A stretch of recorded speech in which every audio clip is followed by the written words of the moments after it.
A random concept I've just been thinking about is, what if everyone could take brutal feedback and just like, hey, that's fine, just bash me over the head. It's just an interesting thought. I started thinking about this when um, I watched something where it was like, oh yeah, kids will give brutal feedback, and it's very true. Like, kids don't have kind of the social knowledge of like, hey, you're gonna say something's gonna hurt somebody.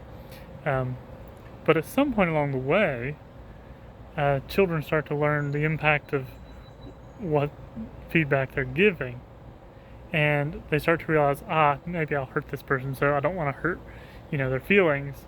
And so then all of a sudden, we filter out all that feedback that we could give people, and what that results in is that suddenly we don't get the insight into ourselves that we probably really need.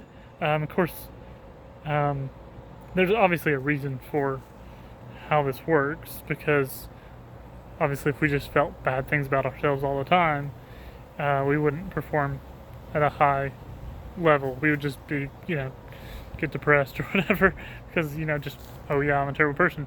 But um, if we could take feedback, I guess I think about the feedback loop a lot, because the feedback loop is so critical.